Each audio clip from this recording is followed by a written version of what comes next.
Hi guys, this is Christine, your relationship and mindset master doctor and your leverage for change. Today I'll be looking at how the different ways in which the different attachment styles and the narcissist responds to your crying, or when they see that you're in some kind of a pain, but especially when you're crying. Before I start, I want to remind you that I have now been approved for memberships to my channel.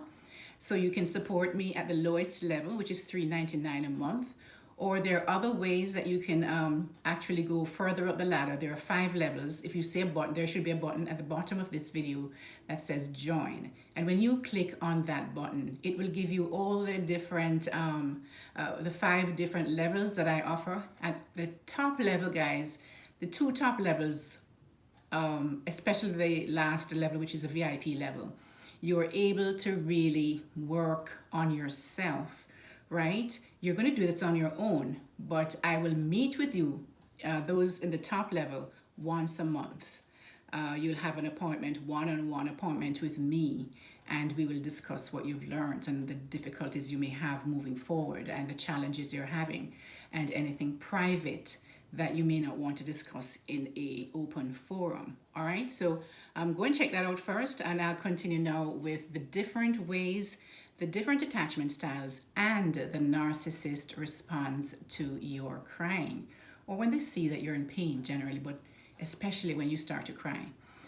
So have you ever been in a situation when you've been crying, male or female, because we have both male and female narcissist guys, and the person gets turned on by your crying or your pain and they want to have sex with you?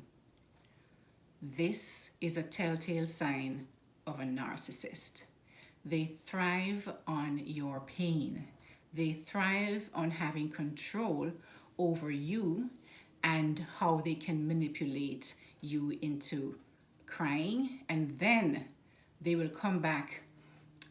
The sex is really like they're saving you from this pain that they created, by the way. But this is just a thing, the power thing that they have, and because they can create your pain and then save you from that pain, it's like they have this. They can cause you to do anything. That's how they feel. They have ultimate power and control over you when they are able to do that. And so that is why the narcissist will respond by actually wanting to have sex with you. This is not making love, guys, and this is just pure sex. And the pure sex is really a manipulative thing to really come in now looking like they're saving you. And so they come in looking really good. And you might now believe, actually, that this person truly cares for you because they want to have sex with you. Remember, guys, sex is just that. It's just sex. And you don't know what people use sex for so many different reasons. You have to be sure, and that is why you have to work on yourself so that you can become healthy and you can tell the difference and you can resist these personality types that prey on people who are insecure. The next thing is that what they'll do, right, is that they'll turn that crying around on you.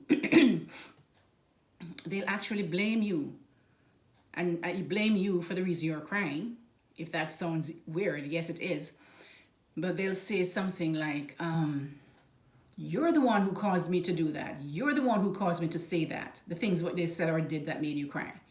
You're the cause of it. So they always blame you so that you feel as if it's your fault, right? That this is your fault, that they had to do that to make you cry or to hurt you. The next thing they'll probably say things like, you're so sensitive, like minimizing your pain. You're so sensitive. Or they may just jab you like, you are so needy. You are so thin-skinned. So they'll say a lot of things that really dig deeper into your emotional misery. They thrive on that power, guys. They thrive on seeing you in pain. This is a very sick personality type. And I hope none of you ever get into meeting these, but there are a lot of them around. They're in your families. They're some people's spouses right now. They're in a relationship with someone, and they're your children. They're your parents. So they're everywhere. So you have to be really, really vigilant in trying to protect yourself from the harm that this personality type can do, because it can be very, life altering, right? So they'll say things like you're thin skinned, as I said before, and they basically just make you feel really, really bad about who you are. And they make you question all the reasons why you're crying. It's your fault, right? Because they're blaming you. The secure type guys, the secure type individual, when their partner is crying, they will actually go toward their partner and want to find out why it is that they are crying, what is causing them the pain, and to see if they can actually help to relieve their partner of this pain, right? This is a secure partner.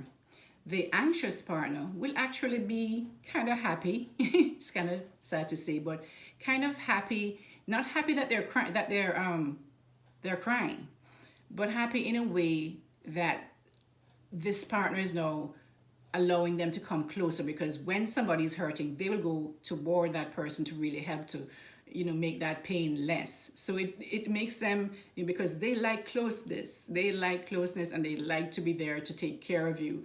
And so they will kind of feel a little happy in the background that this person needs me. This person needs me. That's basically the feeling that they will have, right?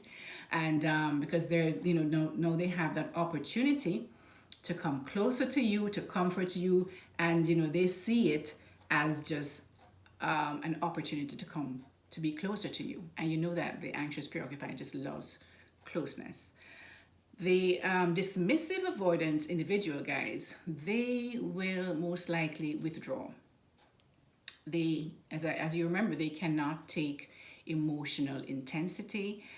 They're uncomfortable around it, and so they will withdraw.